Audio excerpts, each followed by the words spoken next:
tried to storm the gates of Area 51. That was a little severe. Now, they cleverly didn't exactly say what would happen, but there was a palpable threat left hanging in the air.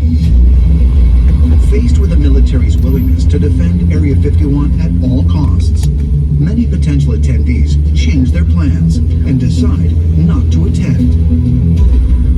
But while the government warnings were largely effective, on the night of September 20th, nearly 100 people refused to be intimidated and gathered at the gates. I think behind the gate there could very well be technology that the government is not informing us of.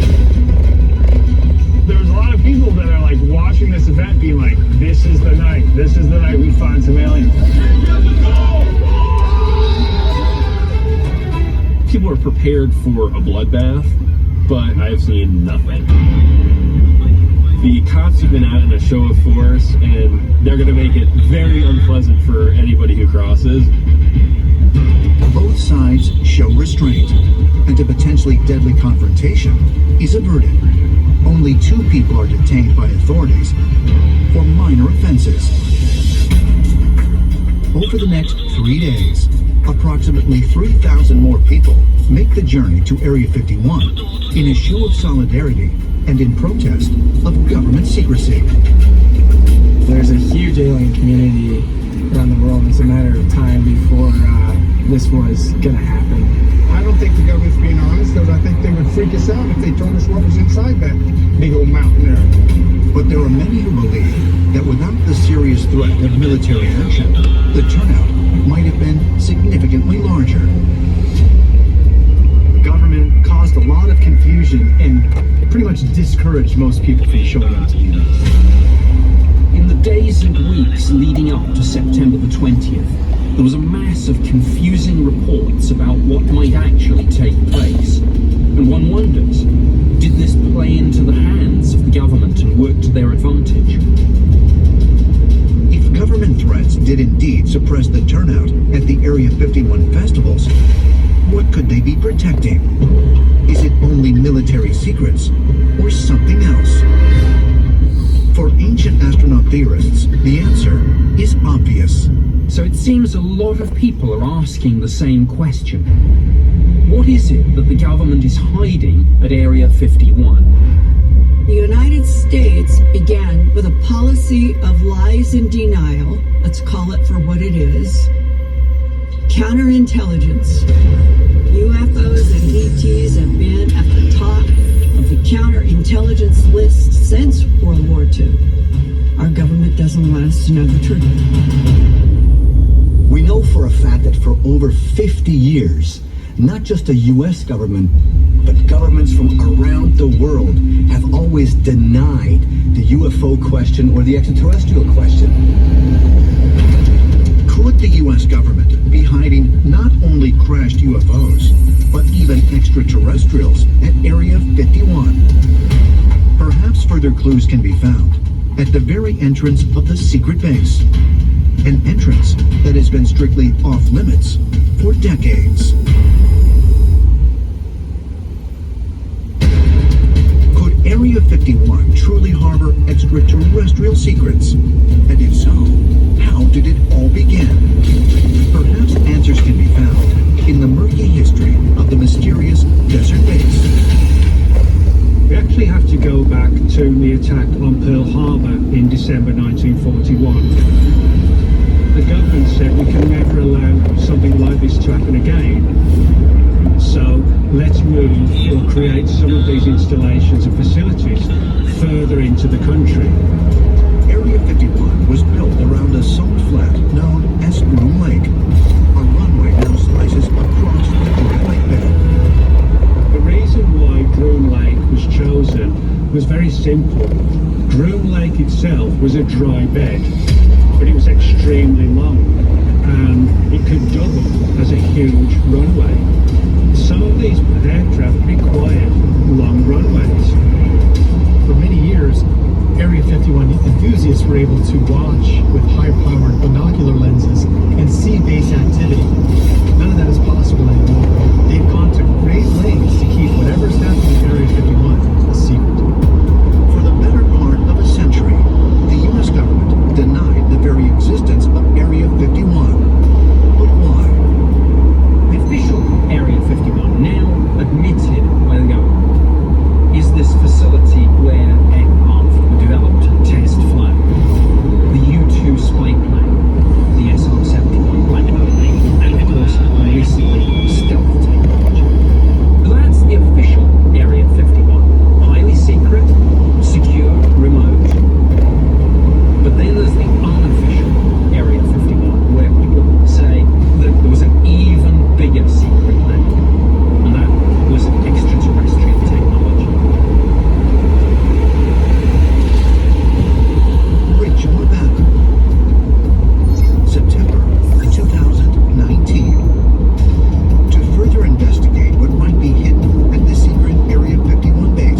new construction. And also sometimes you see military vehicles being dragged into the base. They've set them up beside the bombing ranges for shooting targets. Just pull over here. There's a sheriff's vehicle coming our way. We don't want any trouble. We don't want to block them. We don't want to go any further. This is extra security. I don't think we've ever seen this much.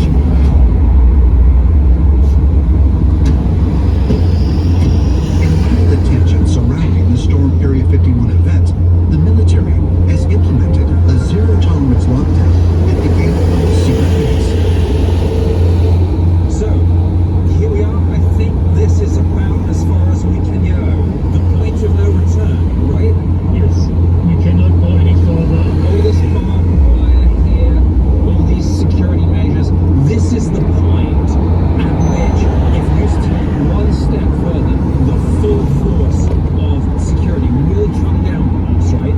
Make no mistake, we step one step into their territory and everything is going to change. If I came up here, is anybody going to talk to me? Are they going to say anything to me? No. These are signs that spell out in plain English, bad things are going to happen to you if you cross this line. It's very clear. So now look, if we walked past that barrier, up that road, what would we see? What would we find? We would be walking down about 20 miles, a paved road, into the area that Area 51 is located. In between here and the base, there's more security checkpoints, there's more road sensors. If you want to get to Area 51, you're standing there and you look around and it looks like any other military Air Force base. But the good stuff is all in hangars. It is not out in the open. It's not like, they got the saucer right there on the runway. So there are hangars, obviously, but there are even rumors of huge underground facilities carved into the sides of mountains. There are people that talk about underground facilities. They keep tabs on people that watch the base. They know exactly when somebody's out. Tikabo Peak, for instance, one of the view spots of the base. Located 26 miles from the Area 51 base, Tikabo Peak is the only public land where people can actually see the Groom Lake runway and hangars.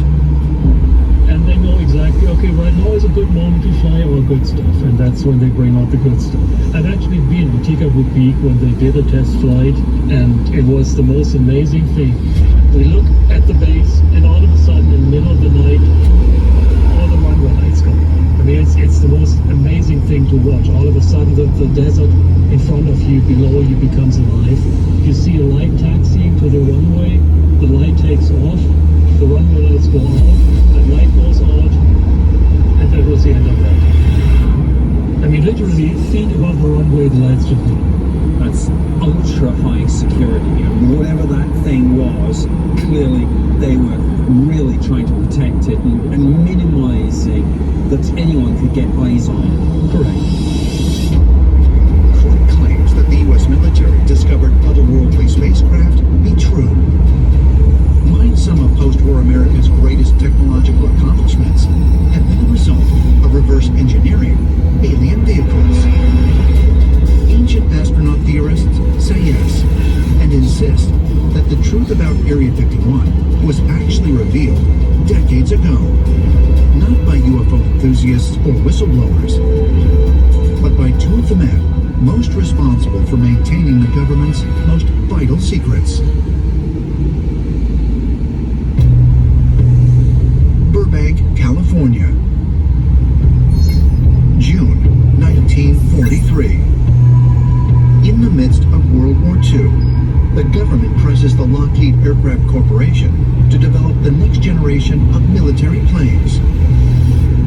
Jet fighters designed to outflank propeller aircraft and help turn the tide of war. A team headed by Lockheed engineer Clarence Kelly Johnson delivers the first production model in just 143 days.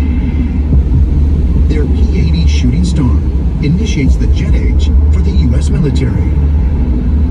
Kelly Johnson's secret research and development team ultimately becomes known as Skunk Works. Clarence Kelly Johnson was the first head of Lockheed's Skunk Works division back in the 50s and 60s, up until 1960. 1975. He is the developer of the U-2 spy plane, which was able to fly at the incredible altitude of 80,000 feet, equipped with photographic capabilities that were astonishing. And he is a great legend in the aviation community, for sure. Despite his mainstream credentials, Johnson becomes the primary witness to a now famous UFO sighting in Agoura, California, on December 16, 1953. His report of the encounter and his personal sketches of the craft were preserved by Project Blue Book, the U.S. government's official account of the UFO phenomenon at the time. He was with some of his colleagues at the time when he saw a very, very unusual object that he could not explain in any kind of technology that was familiar to him at the time. During an era of official skepticism about UFOs, Johnson risks his career by reporting the sighting to his superiors. But instead of being penalized or demoted, Johnson is seemingly rewarded 2 years later when he plays a pivotal role in founding America's most secret military base, Area 51. Kelly Johnson was the person that identified the location where Area 51 is as a good strategic location. It is fundamentally located in the right part of the world without prying eyes. But was Area 51 founded merely to test experimental aircraft, as the military insists? Or did Kelly Johnson choose the location as the best place to reverse engineer the very alien spacecraft he believed he saw with his own eyes? Kelly Johnson died in 1990 without ever disclosing the secrets of Area 51. But a key person in his inner circle openly expressed his belief that extraterrestrials are present on Earth. Burbank, California, 1975. Aviation designer Benjamin Robert Rich succeeds Kelly Johnson as the second director of Skunk Works. He will eventually become known as the father of stealth. Ben Rich was one of the real legends of the history of American aviation and the classified world in general. And he's famously known as the man who's really behind the design of the F-117A Nighthawk, which is the stealth fighter, which would revolutionize aviation in the 1980s and 90s. Another aviation expert and colleague, Jim Goodall, heard rumors that Ben Rich had information confirming the existence of UFOs. So he decided to ask point blank what this legendary head of Skunk Works really believed. Mr. Ben Rich was a friend of mine. And just before he passed away, he asked me to sit down.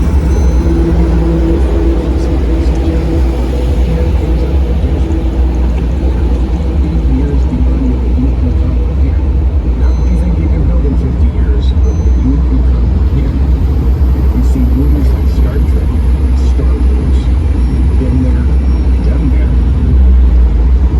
To me, I think it's an incredible confession. This is a man who knows what technologies we have in our inventory as humans and what we don't. Ben Rich was a believer in UFOs.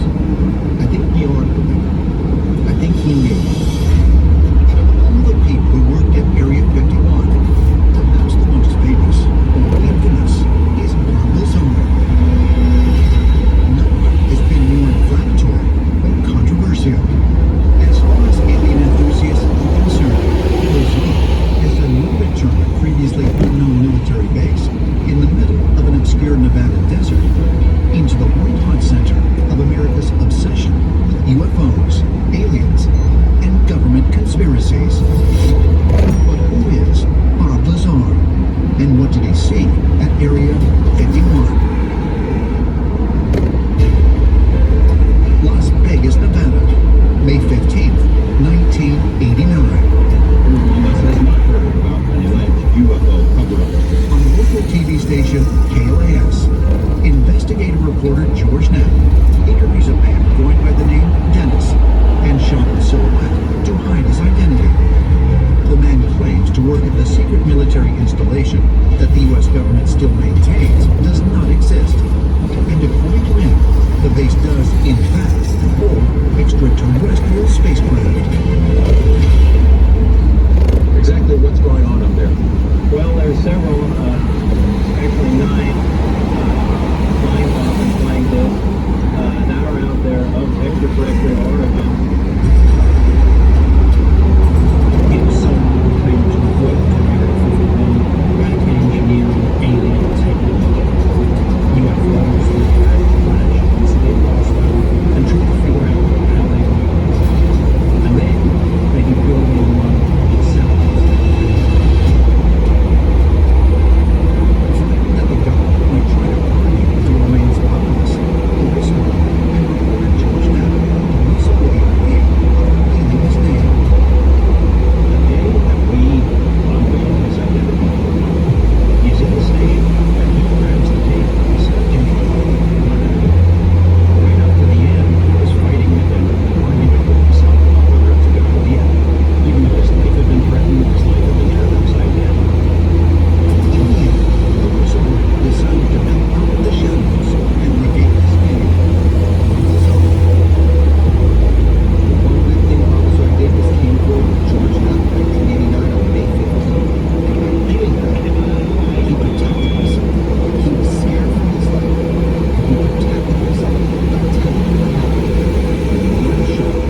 story facility. They suggest that his stories are simply made up. But a powerful new witness has come forward to corroborate Lazar's story. Former Air Force pilot David Freehoff. It's only been for me personally in the last few years. All of a sudden, Bob Lazar's statements and all the things he had said have gelled now to the point where I think he's very credible. While critics routinely claim that Lazar's supporters lack any credibility, they can hardly make that claim about Freehoff. Beale Air Force Base, 1967. U.S. Air Force Captain David Freehoff joins an elite group of pilots flying America's most sophisticated spy plane, the SR-71. I was an SR-71 pilot for 4.5 years. The aircraft, as far as performance went, it was an hour from coast to coast. It would warp your mind with that kind of performance. And you just felt so proud that you had an opportunity to fly that airplane and to be a part of that unit and those people. It was family. No one is surprised when the military assigns such an elite pilot to duties at America's most top-secret Air Force base. I worked at Area 51 for 6 years from 1979 to 1985. You had to have a special clearance, a top-secret SBI, Special Background Investigation. Fortunately, I had gotten that while I was flying the SR, so it was an easy transition for me to move from the SR-71 and my clearances over into... Along with his colleagues, Freehoff commuted each day from McCarran Airport in Las Vegas to Area 51, using a mysterious government area. One of the great stories about Area 51 comes from engineer T.D. Barnes. Here's what he said. If there are UFOs being reversed engineered in space, I would know about it because you flew out in an airline, Janet Airlines, and the windows were blacked out, so you didn't know where you were going. Freehoff noticed that on his daily commutes, a select group of scientists and military personnel also boarded the Janet 737 in Las Vegas. When the plane landed at Area 51, this group boarded a bus and headed to an even more secretive facility codenamed Site 4, or S4. When I was there, we knew about S4, but we didn't know what they did. All we knew is there were certain people that got on the 737 in the morning, and we got to Area 51, they would take and go off in a different direction in the bus, and then we went on to the north, going up towards the hangars. Freehoff never knew exactly what was going on at Site 4 during his time at Area 51.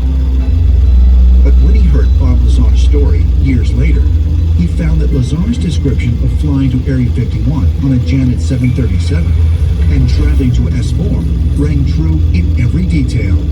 When I heard Bob Lazar describe getting on the 737 and fly to Area 51 and get off and go through the terminal and go to S4, and everything he talked about and the way he put it, he sounded totally believable to me.